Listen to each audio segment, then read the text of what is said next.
ಕಂದ.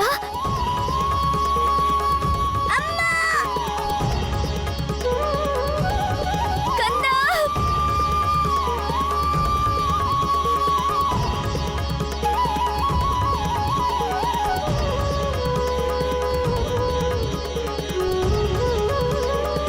ಯಶೋದೆ ಕಂದನಿಗೆ ಜಯವಾಗಲಿ. ನನ್ನ ಕಂದನಿಗೆ ಜಯವಾಗಲಿ. ಯಶೋದೆ ಕಂದನಿಗೆ ಜಯವಾಗಲಿ. ನನ್ನ ಕಂದನಿಗೆ ಜಯವಾಗಲಿ. ಯಶೋದೆ ಕಂದನಿಗೆ ಜಯವಾಗಲಿ. ನನ್ನ ಕಂದನಿಗೆ ಜಯವಾಗಲಿ. ಯಶೋದೆ ಕಂದನಿಗೆ ಜಯವಾಗಲಿ. ನನ್ನ ಕಂದನಿಗೆ ಜಯವಾಗಲಿ. ಯಶೋದೆ ಕಂದನಿಗೆ ಜಯವಾಗಲಿ. ನನ್ನ ಕಂದನಿಗೆ ಜಯವಾಗಲಿ. ಯಶೋದೆ ಕಂದನಿಗೆ ಜಯವಾಗಲಿ. ನನ್ನ ಕಂದನಿಗೆ ಜಯವಾಗಲಿ.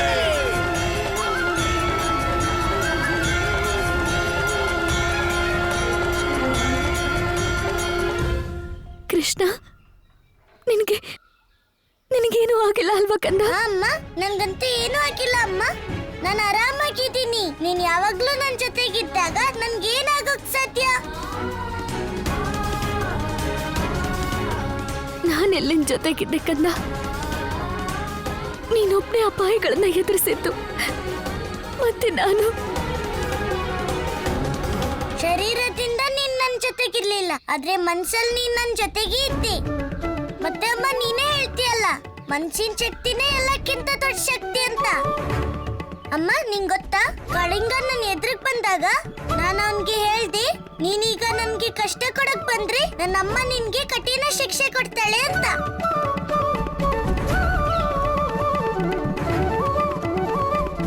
ಆಮೇಲೆ ಅವನು ನಿನ್ ಭಯದಿಂದ ಸುಮ್ಮನೆ ಆಗ್ಬಿಟ್ಟ. ಹೌದು ಕೃಷ್ಣ, ನೀನ್ ನಿನ್ ತಾಯಿ ಮನ್ಸಿಂದ ಒಂದು ಕ್ಷಣನೂ ದೂರ ಆಗಿರ್ಲಿಲ್ಲ. ಜಪ ತಪ ಎಲ್ಲ ಮಾಡಿದ್ಲು ನಿಮ್ಮಮ್ಮ ನಿನಗೋಸ್ಕರ. ಹಾ ಅಪ್ಪ, ಆ ವ್ರತದ ಫಲದಿಂದನೇ ನಾನು ಕಾಳಿಂಗನ ಯಮುನೆಯಿಂದ ಓಡಿಸೋದಿಕ್ಕೆ ಸುಲಭ ಆಯ್ತು. ಮತ್ತಿನ್ಯಾವತ್ತೂ ಅವನು ಇಲ್ಲಿಗೆ ಬರೋದಿಲ್ಲ ಅಪ್ಪ. ಯಾರಿಗೂ ಕೂಡ ಹಾನಿ ಮಾಡೋದಿಲ್ಲ ಅವನು. ಆದ್ರೆ ಕೃಷ್ಣ, ಅಂತ ಘಾತಕ ವಿಷಧರನ ನೀನ್ ಹೇಗೆ ಓಡಿಸ್ಬಿಟ್ಟೆ? ಅಪ್ಪ, ಕೃಷ್ಣ ಹೇಗಾದ್ರೂ ಓಡಿಸಿರ್ಲಿ, ಬಿಟ್ಬಿಡಿ.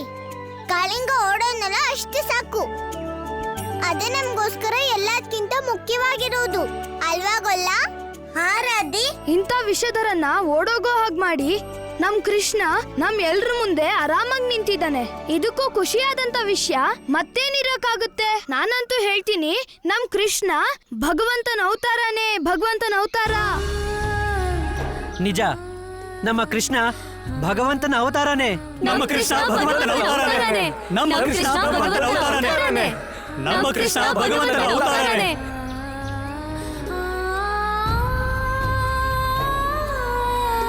ಇಲ್ಲ ಗೋಕುಲವಾಸಿಗಳೇ, ಕೃಷ್ಣ ಭಗವಂತನ ಅವತಾರ ಅಲ್ಲ. ಕೃಷ್ಣ ಕೇವಲ ನಮ್ಮ ಕೃಷ್ಣ. ಅಲ್ಲದೆ ಕೃಷ್ಣ ಎಲ್ಲರ ಕೃಷ್ಣ ಅಷ್ಟೇ.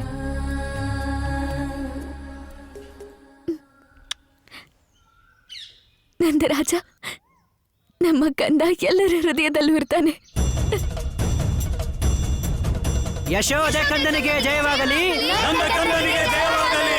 ಯಶೋದೆ ಕಂದನಿಗೆ ಜಯವಾಗಲಿ. ನನ್ನ ಕಂದನಿಗೆ ಜಯವಾಗಲಿ. ಯಶೋದೆ ಕಂದನಿಗೆ ಜಯವಾಗಲಿ. ನನ್ನ ಕಂದನಿಗೆ ಜಯವಾಗಲಿ. ಯಶೋದೆ ಕಂದನಿಗೆ ಜಯವಾಗಲಿ. ನನ್ನ ಕಂದನಿಗೆ ಜಯವಾಗಲಿ.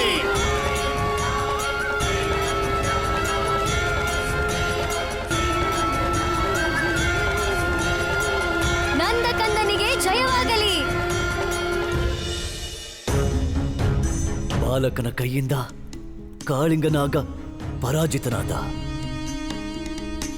ಇದೇ ಬಾಲಕನೇ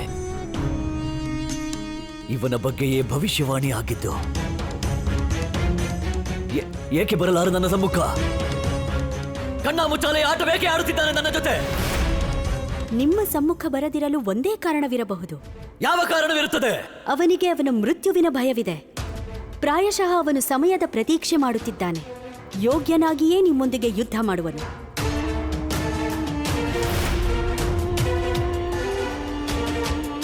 ಬಾಲ್ಯಾವಸ್ಥೆಯಲ್ಲೇ ಪೂತನಿ, ಉತ್ಕಚ, ವ್ಯೋಮಾಸುರ, ಬಕಾಸುರ ಮತ್ತು ಕಾಳಿಂಗನಾಗರನ್ನು ಪರಾಜಿತ ಮಾಡಿದವ ಭಯಭೀತನಾಗಿರಲಾರನು.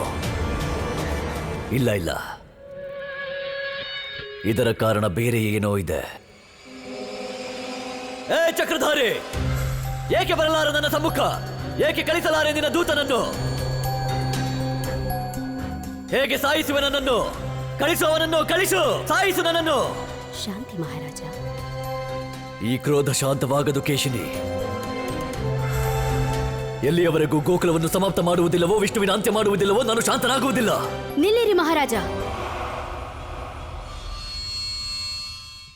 ಇದು ಕೂಡ ಆ ವಿಷ್ಣುವಿನ ಯೋಚನೆಯೇ. ಅವ ನಿಮ್ಮನ್ನು ಭ್ರಮೆಗೊಳಿಸಿ ತನ್ನನ್ನು ನಿಮ್ಮ ಲಕ್ಷ್ಯದಿಂದ ದೂರವಿಡಲಿದ್ದಾನೆ. ಇಲ್ಲ ಕೇಶಿನಿ, ಮೊದಲು ನಾನು ಗೋಕುಲವನ್ನು ನಾಶ ಮಾಡಬೇಕು. ಅದರ ನಂತರ ವಿಷ್ಣುವಿನ ಆ ದೂತನನ್ನು. ಮಹಾರಾಜ, ಯುಗಗಳಿಂದ ನಿಮಗೆ ಒಬ್ಬನೇ ಶತ್ರು, ವಿಷ್ಣು.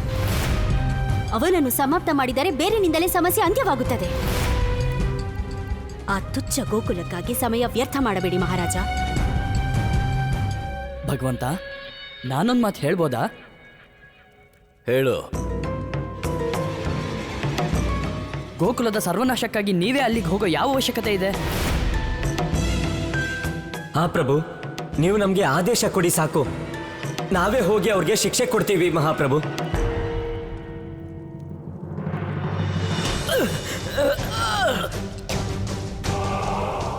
ಭಗವಂತ ಕಂಸನ ಗರಿಮೆಗೆ ಸರಿಯಾದದ್ದನ್ನೇ ಹೇಳಿದ್ರಿ ನೀವಿಬ್ಬರು. ನನ್ನ ಆಜ್ಞಾಬದ್ಧ, ನನ್ನ ಸ್ವಾಮಿ ಭಕ್ತ, ನನ್ನ ಅನುಚರ ಮಾಡುತ್ತಾನೆ ಈಗ ಈ ನನ್ನ ಕಾರ್ಯ. ತಡಾವರ್ತ.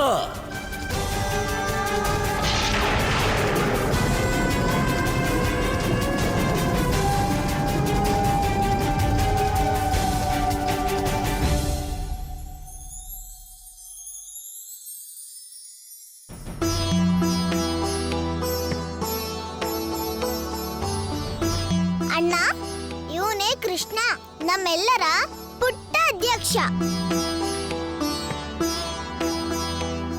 ಇವನೇನೆ ಕಾಳಿಂಗ ಸರ್ಪದ ಆತಂಕದಿಂದ ನಮ್ಮೆಲ್ಲರನ್ನು ರಕ್ಷಣೆ ಮಾಡ್ದ. ಮತ್ತೆ ಕೇವಲ ಕಾಳಿಂಗನೊಬ್ನೇ ಅಲ್ಲ, ತುಂಬಾ ದೊಡ್ಡ ರಾಕ್ಷಸರಿಂದಾನು ನಮ್ಮನ್ನೆಲ್ಲ ರಕ್ಷಣೆ ಮಾಡಿದಾನೆ. ಅದಕ್ಕಾಗಿ ಈಗ ನೀವೆಲ್ಲರೂ ನಿಮ್ಮ ಸಮಸ್ಯೆಗಳಿಗೆ ಪರಿಹಾರ ಕೇಳ್ಕೊಂಡು ದೊಡ್ಡ ಅಧ್ಯಕ್ಷರ ಹತ್ರ ಹೋಗೋ ಯಾವ ಅವಶ್ಯಕತೆನೂ ಇಲ್ಲ. ಈಗ ನೀವು ನಿಮ್ಮ ಸಮಸ್ಯೆಗಳನ್ನ ನಮ್ಮ ಪುಟ್ಟ ಅಧ್ಯಕ್ಷರ ಹತ್ರ ಹೇಳಿ. ನಂದರಾಜ, ನಮ್ ಕಂದ ಯಾವ ಸಮಸ್ಯೆಯಲ್ಲಿ ಸಿಕ್ಕಾಕೊಳಕ್ ಹೋಗ್ತಿದ್ದಾನೆ ಅರ್ಥ ಮಾಡ್ಸಿ ಅವನಿಗೆ. ಈ ಸಮಸ್ಯೆಗಳ ಸಮಾಧಾನ ಹುಡ್ಕೋದು ದೊಡ್ಡವರ ಕೆಲ್ಸ, ಮಕ್ಕಳದಲ್ಲ. ಯಶೋದೆ, ಇಂಥ ಅವಕಾಶನೇ ವಿವೇಕ ಮತ್ತು ಬುದ್ಧಿಗೆ ನಿಜವಾದ ಪರೀಕ್ಷೆ. ನಾವು ನೋಡೋಣ ಎಲ್ಲರ ಸಮಸ್ಯೆಗೆ ಸಮಾಧಾನ ಹೇಗೆ ಹೇಳ್ತಾನೆ ಕೃಷ್ಣ ಅಂತ. ಸರಿ, ಈಗ ಒಬ್ಬೊಬ್ರಾಗೆ ಹೇಳ್ತಾ ಹೋಗಿ ನಿಮ್ ಸಮಸ್ಯೆಗಳೇನು ಅಂತ. ಕಾಳಿಂಗನ ವಿಷಯದಿಂದಾಗಿ ನಮ್ಗೆಲ್ಲ ತುಂಬಾನೇ ತೊಂದರೆ ಆಗಿದೆ ಉಪಾಧ್ಯಕ್ಷರೇ. ನನ್ನ ಎತ್ತುಗಳು ಕಳೆದು ಹೋಯ್ತು, ನನ್ನ ಹೊಲ ಎಲ್ಲ ನಾಶ ಆಗೋಯ್ತು. ಇನ್ನು ಅದ್ರಲ್ಲಿ ಬೆಳೆ ಬೆಳೆಯಕ್ ಆಗೋದಿಲ್ಲ. ನಾವು ನಮ್ಮ ಜೀವನೋಪಾಯಕ್ಕಾಗಿ ಇನ್ನೇನ್ ಮಾಡ್ಬೇಕು ಅಂತಲೇ ಗೊತ್ತಾಗ್ತಿಲ್ಲ ಉಪಾಧ್ಯಕ್ಷರೇ. ನಾವೆಲ್ಲರೂ ಯೋಚಿಸ್ತಾ ಇದ್ವಿ, ಈಗ ದೊಡ್ಡ ಅಧ್ಯಕ್ಷರಿಂದ ನಮಗೆ ಸ್ವಲ್ಪ ಸಹಾಯ ಸಿಗುತ್ತೇನೋ ಅಂತ. ಆಗ ನಾವು ನಮ್ಮ ಜೀವನನ ಸುಧಾರಿಸ್ಕೊಂಡು ಹೋಗ್ಬೋದು. ಈಗ ಸಮಸ್ಯೆ ನೋಡಿದ್ರೆ ಗಂಭೀರವಾದ್ದೆ, ಆದ್ರೆ ನನ್ಗನ್ಸ್ತಿಲ್ಲ ನಿಮ್ಗೆ ಯಾವುದೇ ಪ್ರಕಾರದ ಆರ್ಥಿಕ ಸಹಾಯ ಬೇಕು ಅಂತ.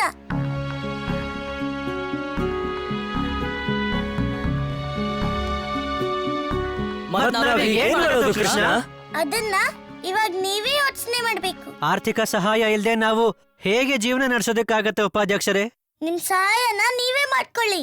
ಯಾಕಂದ್ರೆ ದೇವ್ರು ಯಾರಿಗ್ ಸಹಾಯ ಮಾಡ್ತಾರಂದ್ರೆ ತಮ್ಮ ಸಹಾಯನ ತಾವೇ ಮಾಡ್ಕೊಳ್ಳೋರ್ಗೆ.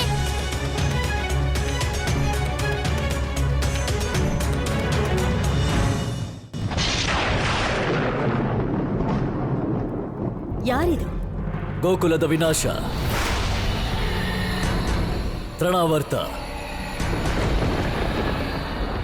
ಎದುರು ಬಾ.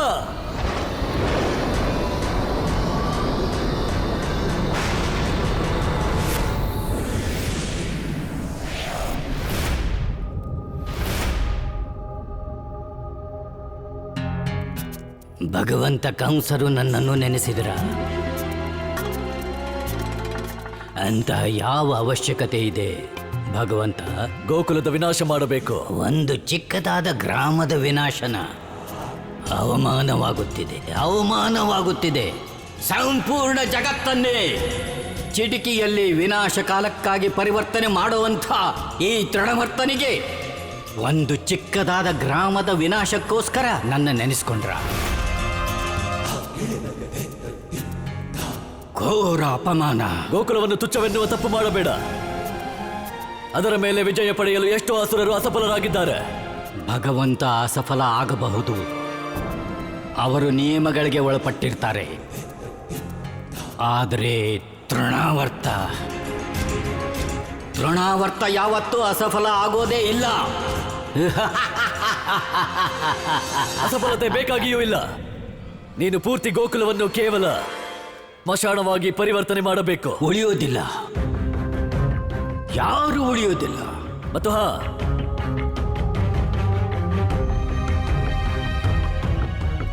ನನ್ನ ಕಾಲನ್ನು ಅಡಗಿದ್ದಾನೆ ಅಲ್ಲಿ.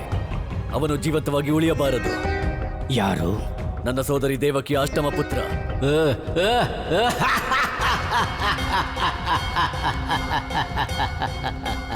ತೃಣಾವರ್ತ, ಮರ್ಯಾದೆ ಇರಲಿ. ಈಗ ನಾನು ಯಾವ ಮರ್ಯಾದೆಯ ಉಲ್ಲಂಘನೆ ಮಾಡಿದೆ? ಮಹಾರಾಜನ ಪ್ರಾಣದ ಸಂಕಷ್ಟದ ವಿಷಯಕ್ಕೆ ನಗುವೆ ಏನು? ಇದು ಮರ್ಯಾದೆಯ ಉಲ್ಲಂಘನೆ ಅಲ್ಲದೆ ಮತ್ತೇನು? ಯಾರು ಬೇರೆಯವರಾಗಿದ್ದರೆ ಇಲ್ಲೇ ಶಿಕ್ಷೆಯನ್ನು ಕೊಡುತ್ತಿದ್ದೆ. ನನ್ನ ಅಟ್ಟಹಾಸ ಪ್ರಶಂಸೆಯ ಸೂಚಕ ಅಷ್ಟೇ. ಎಷ್ಟೊಂದು ಅಧಿಕ ಪ್ರಶಂಸೆಯೋ ಅಷ್ಟೇ ಜೋರಾದ ವಿನಾಶ. ಮತ್ತೆ ವಿನಾಶದ ಜೊತೆ ಮೃತ್ಯು.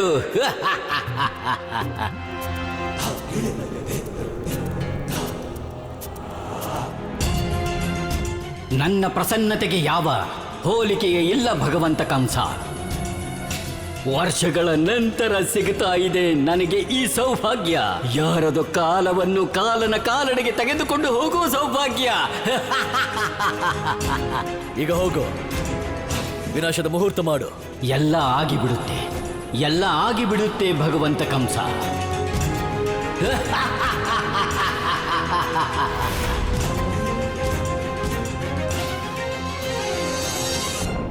ಅಪ್ಪಣೆ ಆಗ. ಗೋಕುಲವಾಸಿಗಳೇ, ನೀವು ಕೇವಲ ಒಬ್ಬ ಕಾಳಿಂಗನನ್ನು ಸೋಲಿಸಿರುವಿರಿ. ಅಂತಹ 100 ಕಾಳಿಂಗರಿದ್ದಾರೆ ನನ್ನ ಬಳಿ. ನೋಡುವೆ ಯಾರಿಂದೆಲ್ಲ ಉಳಿಯುವಿರಿ. ನಮಸ್ಕಾರ ನಂದಣ್ಣ. ನಮಸ್ತೆ ಅಪ್ಪ. ನಮಸ್ತೆ ಅಮ್ಮ. ನಮಸ್ಕಾರ ಅತ್ತೆ ಮಾವ. ಕೃಷ್ಣ, ನೀನ್ ಎಲ್ರಿಗೂ ಸಹಾಯನ ಯಾಕೆ ಮಾಡಲ್ಲ ಅಂದೆ? ಯಾಕಂದ್ರೆ ಇನ್ನೊಬ್ರ ಸಹಾಯ ತಗೊಳ್ಳೋದ್ರ ಅರ್ಥ ಅವ್ರ ಉಪಕಾರದ ಭಾರತ್ ಕೆಳಗೆ ಸಿಕ್ಕಾಕೊಂಡಂಗೆ. ಅಪ್ಪ, ಭಾರತ್ ಕೆಳಗೆ ಸಿಕ್ಕಾಕೊಳ್ಳೋ ವ್ಯಕ್ತಿ ಎಷ್ಟೇ ಶಕ್ತಿಶಾಲಿಯಾಗಿದ್ರು ಅಷ್ಟೇ. ಆದ್ರೆ ಅವನು ತನ್ನ ಕಾಲ್ ಮೇಲೆ ಬೇಗ ನಿಂತ್ಕೊಳ್ಳಕ್ಕಾಗಲ್ಲ. ಕೃಷ್ಣ, ಈಗ ಯಾರು ಇವ್ರಿಗೆ ಸಹಾಯ ಮಾಡದೇ ಇದ್ರೆ ಇವ್ರು ಸ್ವಾವಲಂಬಿಗಳು ಹೇಗಾಗ್ತಾರೆ? ಮತ್ತೆ ಇವ್ರ ಜೀವನಾನ ಹೇಗ್ ನಡೆಸ್ತಾರೆ? ಒಬ್ರು ಇನ್ನೊಬ್ರಿಗೆ ಸಹಾಯ ಮಾಡ್ಲಿ ಅಪ್ಪ. ಯಾರತ್ರ ಎತ್ತಿದ್ಯೋ ಅವರು ಬೇರೆಯವ್ರ ಭೂಮಿನ ಉಳ್ಬೇಕು. ಯಾರತ್ರ ಕೆಲ್ಸ ಇಲ್ವೋ ಅವರು ಹೊಲದಲ್ಲಿ ಬೆಳೆನ ಬೆಳೆಸೋ ಕೆಲ್ಸ ಮಾಡ್ಬೇಕು. ಮತ್ತೆ ಯಾವಾಗ ಬೆಳೆ ಬರುತ್ತೋ 3 ಜನ ಸರಿಯಾಗಿ ಹಂಚ್ಕೊಳ್ಳಿ. ಈಗ ಈ ರೀತಿ ಕೆಲಸ ಮಾಡೋದ್ರಿಂದ ಇವರೆಲ್ಲರೂ ಒಂದೇ ಸಲ ಸ್ವಾವಲಂಬಿಗಳು ಆಗ್ಬಿಡ್ತಾರಪ್ಪ. ನೀವು ಸರಿಯಾದ ದಾರಿ ತೋರಿಸಿದ್ರಿ ಉಪಾಧ್ಯಕ್ಷರೇ. ಇನ್ನಂತೂ ನಾವೆಲ್ಲ ನೀವ್ ಹೇಳಿರೋ ದಾರಿಲೇ ಹೋಗ್ತೀವಿ ಚಿಕ್ಕಧ್ಯಕ್ಷರೇ. ನಾನು ಏನು ಹೇಳಿದ್ದೆ? ಚಿಕ್ಕಧ್ಯಕ್ಷರು ಹೇಳಿದ್ರಲ್ವಾ ಚಿಟ್ಕೆಯಲ್ಲಿ ಸಮಸ್ಯೆಗೆ ಪರಿಹಾರನ.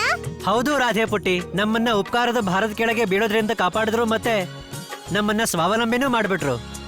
ಸರಿ, ನಾವೇನ್ ಹೊರಡ್ತೀವಿ. ನಮಸ್ಕಾರ ಉಪಾಧ್ಯಕ್ಷರೇ. ನಮಸ್ಕಾರ ರಾಣಿ. ಯಶೋದೆ, ನಾವು ಕೃಷ್ಣನ್ ಬಗ್ಗೆ ಹೆಮ್ಮೆ ಪಡಬೇಕು. ಹೌದು ಚಿಕ್ಕಧ್ಯಕ್ಷರೇ. ನಿಮ್ಮ ಸಭೆ ಮುಗ್ದಿದೆ ಅಂತ ಆದ್ರೆ ಬಂದು ಭೋಜನ ಮಾಡಿ. ಹಾ ಅಮ್ಮ, ನಾನು ಇವತ್ತು ನಿನ್ ಕೈಯಿಂದಾನೇ ತಿಂತೀನಿ. ತುಂಬಾ ದಿನ ಆಗೋಯ್ತು ನಿನ್ ಕೈಯಿಂದ ತಿಂಡಿ. ಆಗ್ಲಿ ಕಂದ, ನಾನ್ ನಿನಗ್ ನನ್ ಕೈಯಾರೆ ತಿನ್ನಿಸ್ತೀನಿ. ನೀನ್ ಇಲ್ಲೇ ಇರು, ನಾನ್ ಬೆಣ್ಣೆ ತಗೊಂಡ್ ಬರ್ತೀನಿ. ನಿಂತ್ಕೊಳ್ಳಿ ಅತ್ತೆ, ನಾನ್ ತಗೊಂಡ್ ಬರ್ತೀನಿ. ನೀವು ಹೋಗಿ ಕೃಷ್ಣನ್ ಜೊತೆ ಕುತ್ಕೊಳ್ಳಿ. ಕೃಷ್ಣ ಕೃಷ್ಣ, ಬೇಗ ಬಾರೋ. ಎಲ್ಲಿಗೆ? ಬಂದು ನೀನೇ ನೋಡು. ಹೇಳೋದಿಲ್ವ ಈಗ? ಬಾ, ಬೇಗ ಹೋಗೋಣ. ಅಮ್ಮ, ನಾನು ಈಗ್ಲೇ ಬರ್ತೀನಿ. ಆದ್ರೆ ಕಂದ, ಬಾ ಕಿಳಿಯ. ಕಂದ ಕಂದ ಕೇಳಿಲಿ ಕಂದ. ಗೊಲ್ಲ.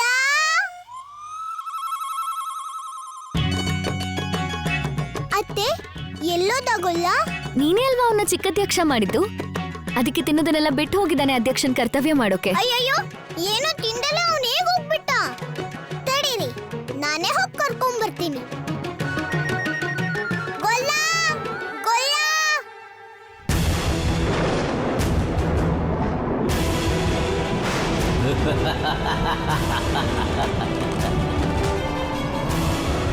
ಸರ್ವನಾಶ.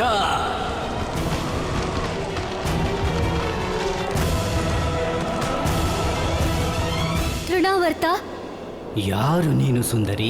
ನಾನು ವನದೇವಿ ತೃಣಾವರ್ತ. ನನ್ನನ್ನೇ ತಡೆಯುವ ದುಸ್ಸಾಹಸ. ಬೇಡ್ಕೊಳ್ಳೋದಕ್ಕೆ. ನಿವೇದನೆ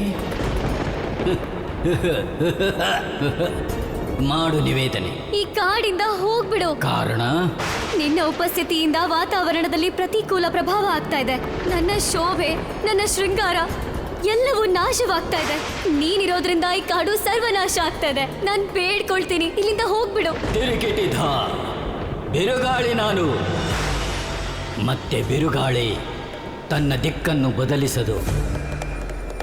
ಜಗತ್ತಿನ ದೆಸೆ ಬದಲಾಗುತ್ತೆ.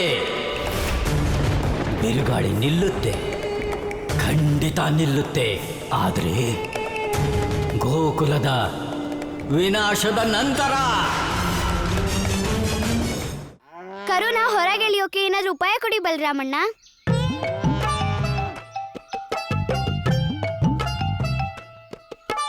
ಕೃಷ್ಣ, ನೋಡ್ತಿದ್ಯಾ ಈ ಕರುವನ್ನ?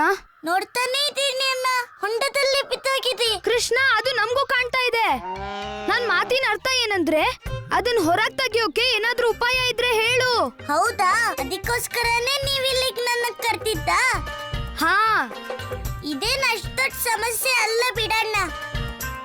ನೀವು ಶಾಂತವಾಗಿ ಯೋಚಿಸಿದ್ರೆ ಇದಕ್ ಪರಿಹಾರ ನಿಮ್ಮ ಅಕ್ಕಪಕ್ಕದಲ್ಲಿ ಸಿಕ್ಬಿಡತ್ತೆ. ಕೃಷ್ಣ, ಈಗ ಎಲ್ಲಿದೆ ಪರಿಹಾರ? ನಾವಂತೂ ಅವಾಗ್ಲಿಂದ ಹುಡುಕ್ತಾ ಇದೀವಿ. ಹಾ, ಮತ್ತೆ ಯಾವಾಗೇನು ಅರ್ಥನೇ ಆಗಿಲ್ವೋ ಆಗ ನಾವು ನಿನ್ ಕರೆದಿದ್ದು. ಗೊಲ್ಲ,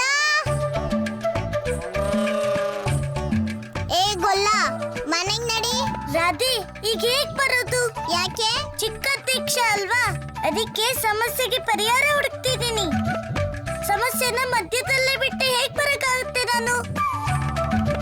ಹಾ ಹಾ, ಆಗ್ಲಿ, ನಂಗ್ ಅರ್ಥ ಆಯ್ತು. ನಿಮ್ಮಲ್ಲಿ ಯಾರು ಕೂಡ ಧೈರ್ಯವಂತರೇ ಇಲ್ಲ. ಯಾರು ಈ ಹೊಂಡ ಕೀಳಿದು ಆ ಕರುನ ಹೊರಗ್ ತೆಗಿಯೋಕಾಗತ್ತೆ. ನಿನಗ್ ಧೈರ್ಯ ಇದ್ರೆ ನೀನೇ ಜಿಗಿಯೋ.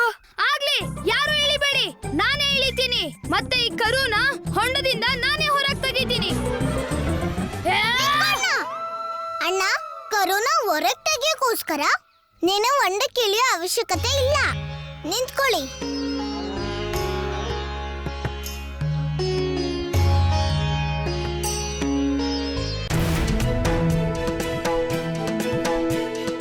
ರಾಧೆ, ನೀನಿದೇನ್ ಮಾಡ್ತಿದ್ಯಾ?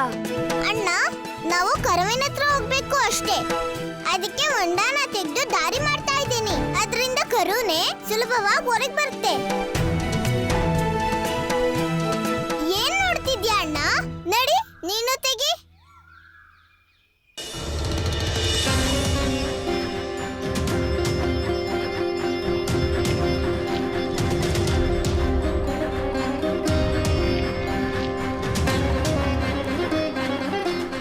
ದಮ್ಮು ಚಿಕ್ಕಪ್ಪ, ಕೈ ಕೊಡಿ ಇಲ್ಲಿ.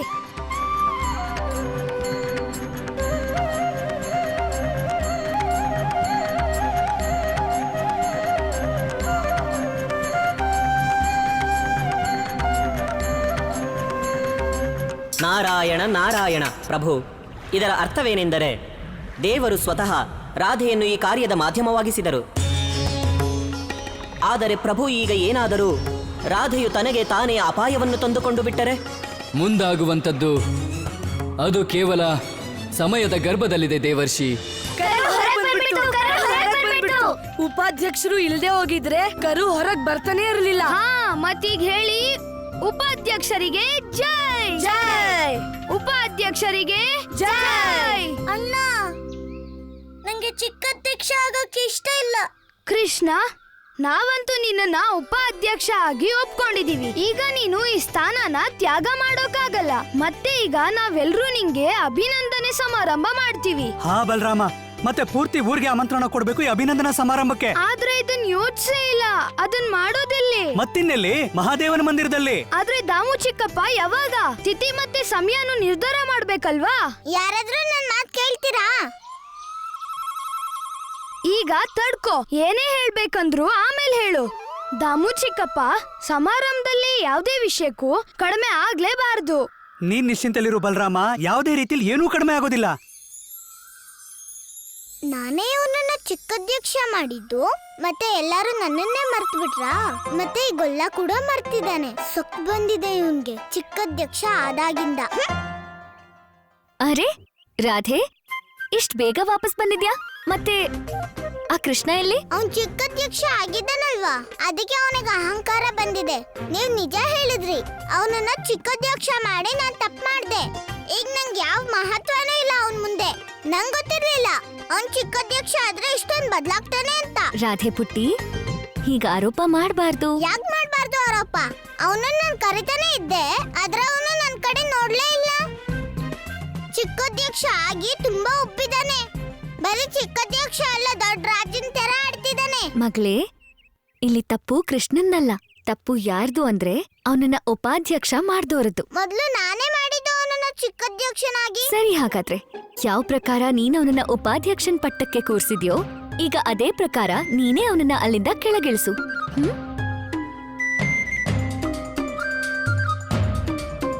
ಅತ್ತೆ, ನನ್ ತಪ್ಪನ್ನ ನಾನ್ ಖಂಡಿತ ಸರಿ ಮಾಡ್ತೀನಿ. ಕಂದನಿಗೆ ಅರ್ಥ ಮಾಡಿಸ್ಬೇಕು ನಾನು. ರಾಧೆ ಜೊತೆ ಈ ರೀತಿಯಾಗಿ ಅವನು ನಡ್ಕೋಬಾರ್ದಿತ್ತು.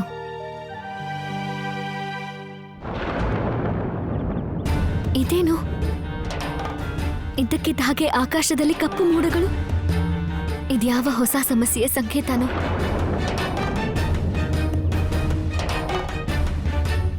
ಬಲರಾಮ, ನೀನ್ ನಿಶ್ಚಿಂತೆಯಾಗಿರು. ಕೃಷ್ಣನ್ಗೆ ಅಭಿನಂದನಾ ಸಮಾರಂಭ ಹೇಗಿರುತ್ತೆ ಅಂದ್ರೆ ಪೂರ್ತಿ ಬ್ರಜಮಂಡಲನೇ ನೋಡ್ತಾ ಇದ್ಬಿಡತ್ತಷ್ಟೇ. ದಾಮು ಚಿಕ್ಕಪ್ಪ, ಕೃಷ್ಣನ ಅಭಿನಂದನಾ ಸಮಾರಂಭದಲ್ಲಿ ನಾವು ನೃತ್ಯ ಮತ್ತೆ ಸಂಗೀತ ಆಯೋಜನೆನ ಮಾಡೋಣ. ಹಾ, ತುಂಬಾ ಆನಂದ ಸಿಗುತ್ತೆ.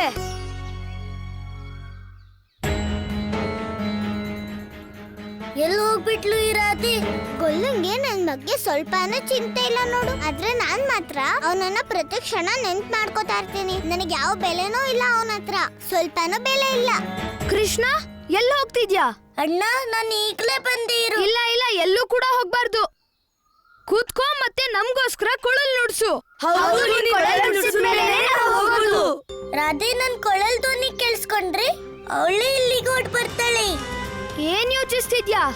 ಇವತ್ ನೀನು ಕೊಳಲ್ ನುಡಿಸ್ದೇ ಇದ್ರೆ ನಾವಂತೂ ನಿನ್ನನ್ ಬಿಡೋದಿಲ್ಲ. ಸರಿ ಅಣ್ಣ, ಕೊಳಲ್ ನುಡಿಸ್ತೀನಿ.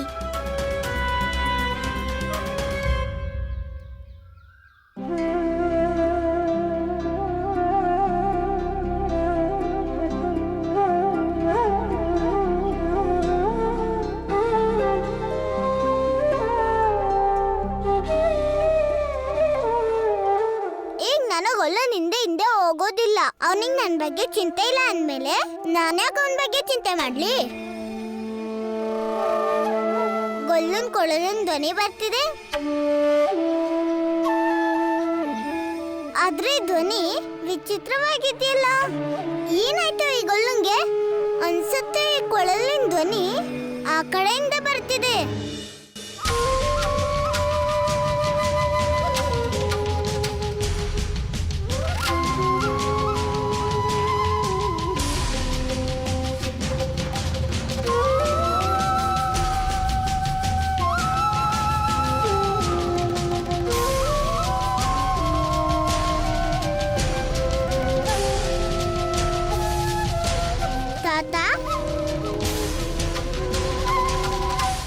ಸಫಲವಾಗುವುದು ನನ್ನ ಯೋಜನೆ.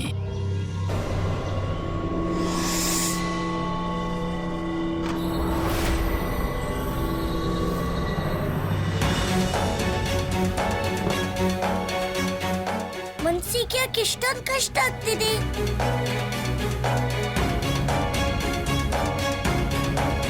ಏನಾಯ್ತು ಕೃಷ್ಣ? ನಾವೆಲ್ಲ ನಿನ್ನ ಕೊಳಲು ಕೇಳ್ತಾ ಇದ್ವಲ್ಲ, ನೀನು ಕೊಳಲು ನುಡಿಸೋದನ್ನ ಯಾಕಪ್ಪ ನಿಲ್ಸ್ಬಿಟ್ಟೆ? ಹಾ ಕೃಷ್ಣ, ನುಡಿಸ್ತಿರು, ನಿಲ್ಸಿದ್ಯಾಕೆ? ಅಣ್ಣ, ಆ ಪಕ್ಷಿಗಳನ್ನ ನೋಡಿದಿಕ್ಕಿ.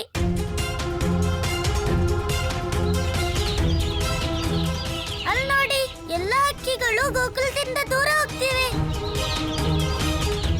ಹಾ, ಆದ್ರೆ ಯಾಕೆ ಕೃಷ್ಣ? ಇದ್ರಲ್ಲಿ ಇಷ್ಟೊಂದು ಆಶ್ಚರ್ಯ ಪಡೋಂಥದ್ದೇನಿದೆ? ಪಕ್ಷಿಗಳು ಕಾಳು ಹುಡುಕೋಕ್ಕೋಸ್ಕರ ಎಲ್ಲಾದ್ರೂ ಹೋಗ್ತಿರ್ತವೆ. ಈ ಪಕ್ಷಿಗಳು ಇಷ್ಟೊಂದ್ ಮೇಲಾರೋದು ಕಾಳು ಹುಡ್ಕೋತಕ್ಕಲ್ವಾ ಆಡ್ತಿರೋದು ತಮ್ಮ ಚಿಕ್ಕಪ್ಪ. ಆದ್ರೆ ಕೃಷ್ಣ, ಅದನ್ನ ನೀನು ಹೇಗೆ ಹೇಳಕ್ಕಾಗತ್ತೆ? ಚಿಕ್ಕಪ್ಪ, ಜಗತ್ತಿನ ಎಲ್ಲ ಕ್ರಿಯೆನು ನಿಯಮಕ್ಕೊಳಪಟ್ಟಿದೆ. ಮತ್ತೆ ಅದನ್ನ ಮಾಡ್ತಿರೋನು ಅವನ ಮೂಲ ಸ್ವಭಾವಕ್ಕೆ. ನನ್ನ ಅಮ್ಮ ಹೇಳ್ತಾಳೆ, ನಿಯಮ ಮತ್ತು ಸ್ವಭಾವದಲ್ಲಿ ಪರಿವರ್ತನೆ ಅಪಶಕುನ ಅಥವಾ ಯಾವ್ದಾದ್ರು ದೊಡ್ಡ ಘಟನೆಗೆ ಸಂಕೇತವಾಗಿರುತ್ತೆ. ಹೌದಾ? ಅಂದ್ರೀಗ ಈ ಪಕ್ಷಿಗಳು ಅದರ ಮೂಲ ಸ್ವಭಾವದ ವಿರುದ್ಧವಾಗಿ ವ್ಯವಹಾರ ಮಾಡ್ತಿದ್ದಾವ? ಹಾದಾಮು ಚಿಕ್ಕಪ್ಪ, ಈ ಪಕ್ಷಿ, ಪಶು, ಅದು ಅಲ್ದೇನೆ ಹುಳ ಉಪ್ಪಟೆಗಳು ಪ್ರಕೃತಿಲಾಗುವಂತ ಅಸಹಜ ವಿಷಯನ ನಮ್ಕಿಂತ ಮೊದ್ಲೇನೆ ತಿಳ್ಕೊಬಿಡತ್ತೆ. ಕೃಷ್ಣ, ಮತ್ತಿದು ಯಾವ್ದೋ ದೊಡ್ಡ ಘಟನೆಯ ಸಂಕೇತನಾ? ಹಾ ಅಣ್ಣ, ಇದನ್ನ ತಿಳ್ಕೊಳ್ಳಕ್ಕೆ ಪ್ರತೀಕ್ಷೆ ಮಾಡ್ಲೇಬೇಕಣ್ಣ. ಏನೇ ಪರಿಣಾಮ ಆದ್ರೂ ಅದ್ ಬೇಗನೆ ಎದ್ರಕ್ ಬಂದ್ಬಿಡತ್ತೆ. ಯಾರಮ್ಮ ನೀನು ಮಗಳೇ? ತಾತ, ನಾನು ರಾಧೆ. ಸರಿ, ನೀವ್ಯಾರು? ಈ ವನದಲ್ಲಿ ಮೊದ್ಲು ಯಾವತ್ತು ನಾನ್ ನಿಮ್ಮನ್ನ ನೋಡೇ ಇಲ್ಲ. ನನ್ನನ್ನು ನೋಡುವುದು ಅಷ್ಟೊಂದು ಸುಲಭ ಅಲ್ಲ ಮಗಳೇ. ನನ್ನ ನೆರಳಿಗೆ ಜನರು ದೂರ ಓಡ್ತಾರೆ.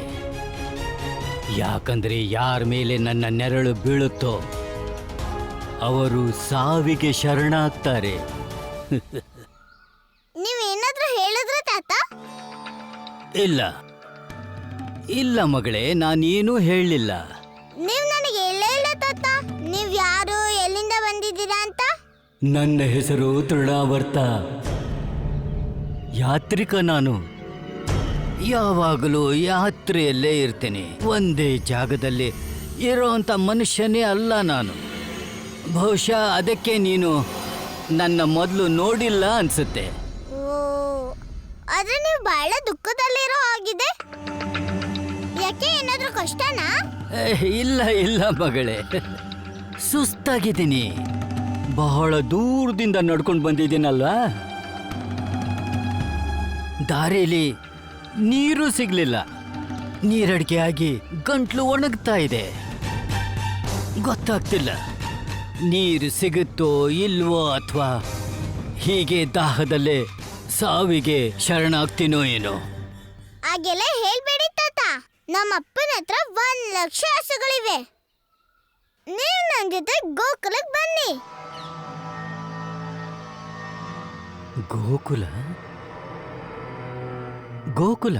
ಹಾ, ಗೋಕುಲಕ್ಕೆ. ತುಂಬಾ ದೂರ ಏನಿಲ್ಲ, ಇಲ್ಲಿಂದ ತುಂಬಾ ಹತ್ರನೇ. ಅಲ್ಲಿ ನಾನು ನಿಮ್ಗೆ ನೀರು ಕೊಡ್ತೀನಿ, ಹಾಲು ಕೊಡ್ತೀನಿ. ಸಫಲ ಮಾಡಿಬಿಟ್ಟೆ ನನ್ನ ಯೋಚನೆನ ಮಗಳೇ. ಏನಾದ್ರೂ ಹೇಳಿದ್ರಾ? ಇಲ್ಲ ಇಲ್ಲ ಮಗಳೇ, ಆಶೀರ್ವಾದ ಮಾಡಿದೆ ನಿನಗೆ. ಈಗ ಬೇಗ ನಡೀರಿ. ಇವತ್ತು ಗೋಕುಲದಲ್ಲಿ ಕಾಳಿಂಗ ಮರ್ದನದ ಖುಷಿಲಿ ಉತ್ಸವನೂ ಇದೆ. ಅದು ನೋಡ್ಬೋದಲ್ವಾ ನೀವು? ನಿಮ್ಗೂ ಖುಷಿ ಆಗತ್ತೆ. ನಡೀರಿ.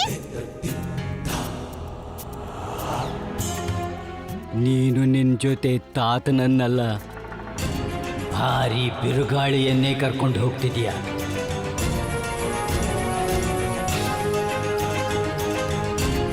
ಏನ್ ಹೇಳಿದ್ರಿ ನೀವು? ಇಲ್ಲ ಮಗಳೇ, ನಾನು ನಿನ್ನ ಹಿಂದೆ ಹಿಂದೆನೆ ಬರ್ತೀನಿ. ನೀನ್ ನನ್ನ ಮುಂದೆ ಮುಂದೆನೆ ನಡಿ, ನನಗೆ ದಾರಿ ತೋರಿಸು.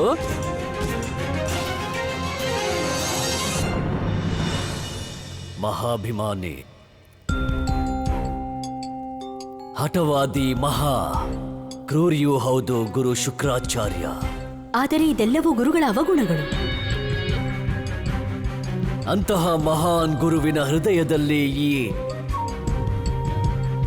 ಅವಗುಣವನ್ನು ಯಾರು ಹಾಕಿದ್ದು ಗೊತ್ತೇನು ಕೇಶಿನಿ? ಅದೇ ಅದೇ ಅದೇ ಅದೇ ವಂಚಕ. ವೈಕುಂಠದಲ್ಲಿ ಕುಳಿತು ಪೂರ್ತಿ ಜಗತ್ತನ್ನೇ ಭ್ರಮಿತವಾಗಿ ಮಾಡುವನು, ತನ್ನ ಹೆಸರಿನ ಹಿಂದೆ ಎಲ್ಲರನ್ನು ಅಲೆದಾಡಿಸುವನು. ಅಂಥದ್ದೇನು ಮಾಡಿದ ವಿಷ್ಣು ಅವರ ಜೊತೆ? ಪಕ್ಷಪಾತ ಮಾಡಿದ್ದ ಅವನು ಗುರು ಶುಕ್ರಾಚಾರ್ಯರ ಜೊತೆ.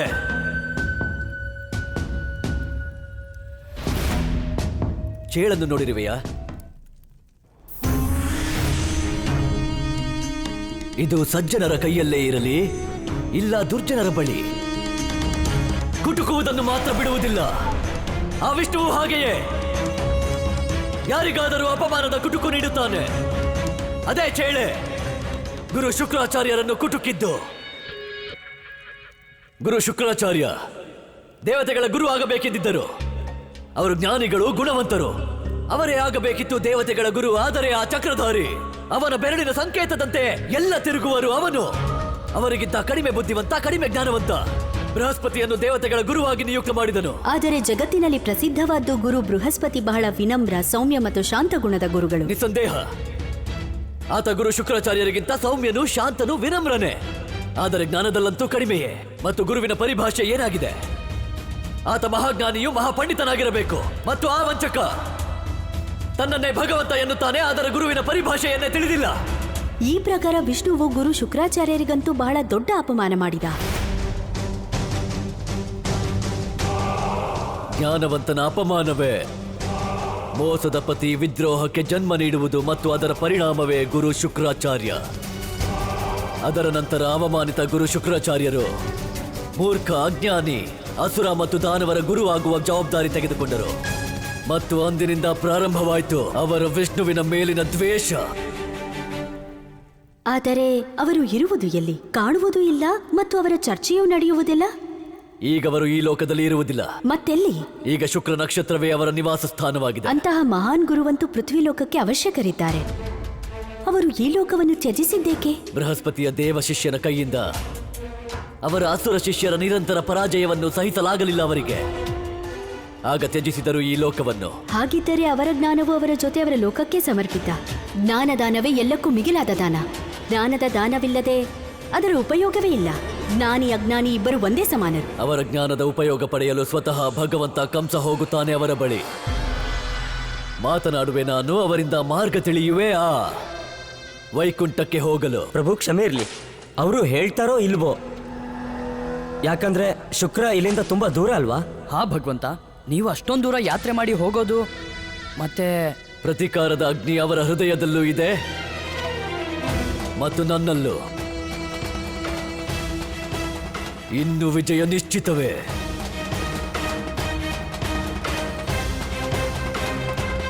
ಚಕ್ರಧಾರಿ, ರಣನೀತಿ ಮಾಡಿದೆ ನಾನು. ಬರುತ್ತೇನೆ ನಾನು, ನೀನು ಪ್ರಾರಂಭಿಸಿರುವ ಆಟವನ್ನಾಡಲು.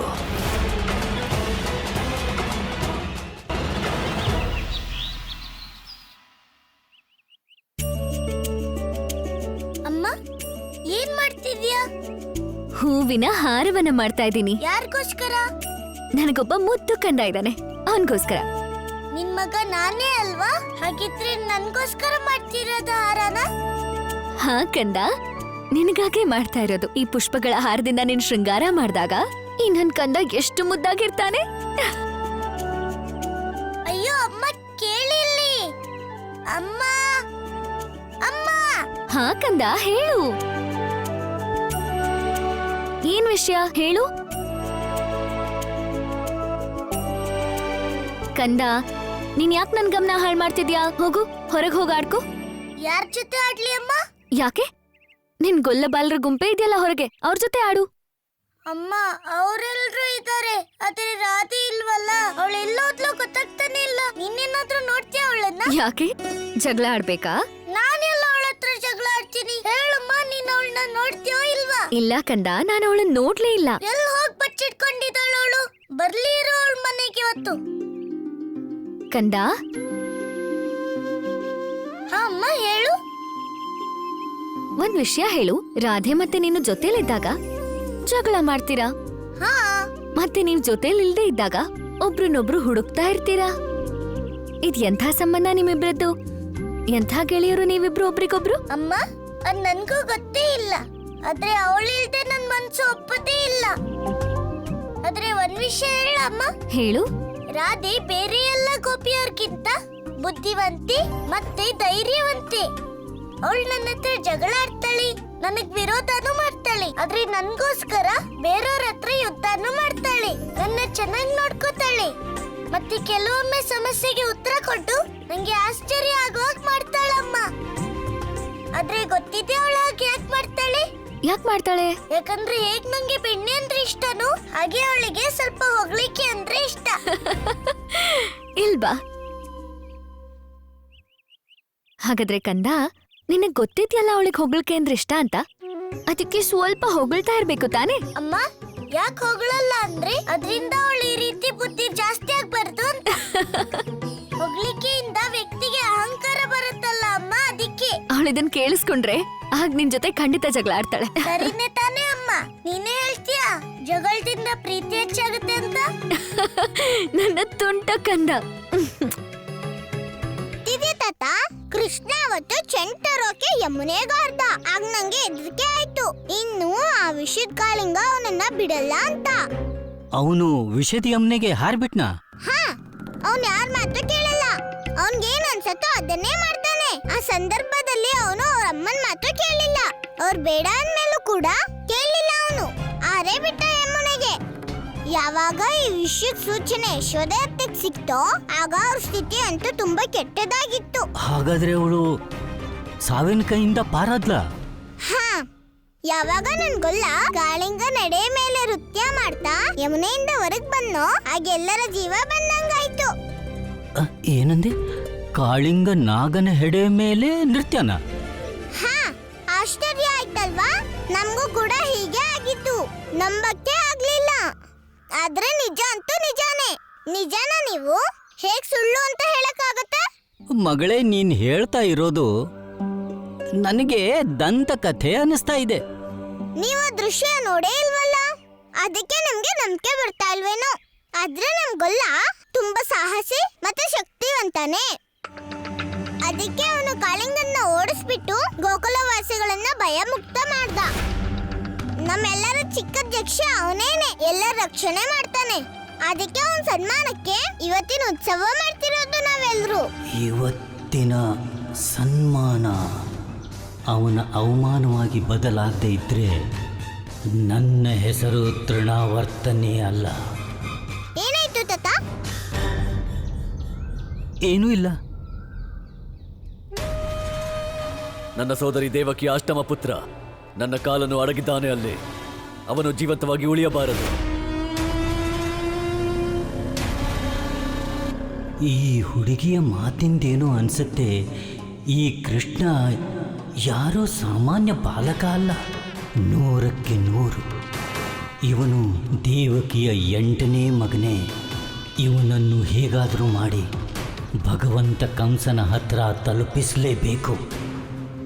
ಆಗ ಅವರು ಇವನ ಅಂತ್ಯ ಮಾಡ್ತಾರೆ, ಮತ್ತೆ ನನ್ನ ಮೇಲೆ ಖುಷಿಯಾಗಿ ನನಗೆ ಪುರಸ್ಕಾರನೂ ಕೊಡ್ತಾರೆ. ಕೃಷ್ಣ, ನಿನ್ನ ಅಂತ್ಯ ಬಂದಾಗಿದೆ.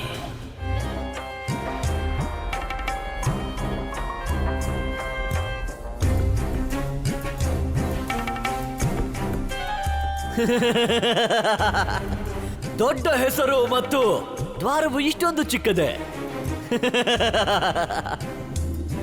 ಕುಬೇರ ಮಹಾರಾಜರಿಗೆ ಜಯವಾಗಲಿ.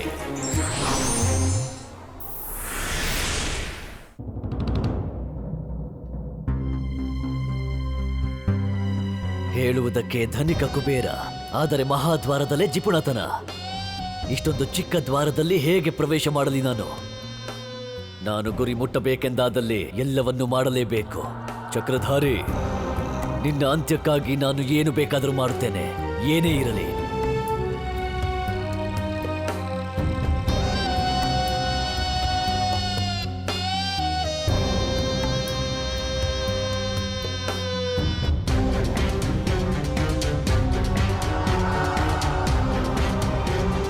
ನಾನು ನಿನ್ನಿಂದ ಪ್ರತಿಯೊಂದು ಅವಮಾನದ ಪ್ರತೀಕಾರ ಪಡೆಯುತ್ತೇನೆ ವಂಚಕ.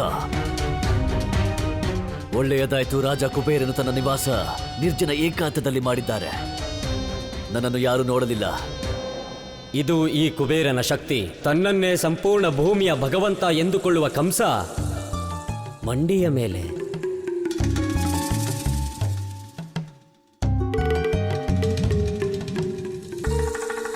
ಗೊತ್ತಿದೆಯಾ ತಾತ, ಗೊಲ್ಲ ಇದ್ದಾನಲ್ಲ? ಯಾವ ಗೊಲ್ಲ? ಅಯ್ಯೋ, ಅವನೇ ಕೃಷ್ಣ. ನಾನು ಅವನನ್ನ ಗೊಲ್ಲ ಅಂತ ಕರಿತೀನಿ. ಅವನ್ಗೆಲ್ಲರದು ಚಿಂತೆ ಇರುತ್ತೆ, ಕೇವಲ ನನ್ನ ಚಿಂತೆ ಮಾತ್ರ ಇರೋದಿಲ್ಲ ಅವನಿಗೆ. ಒಂದೊಂದ್ಸಲಿ ಯೋಚಿಸ್ತೀನಿ ನಾನು ಅವನ ಬಗ್ಗೆ ಚಿಂತೆ ಮಾಡಬಾರ್ದು ಅಂತ. ಆದ್ರೆ ಮುಕ್ತಳಾಗ್ತೀಯ ನೀನು ಈ ಚಿಂತೆಯಿಂದ. ಚಿಂತೆ ಮಾಡಬೇಡ, ನಾನು ಬಂದಿದ್ದೀನಲ್ಲ.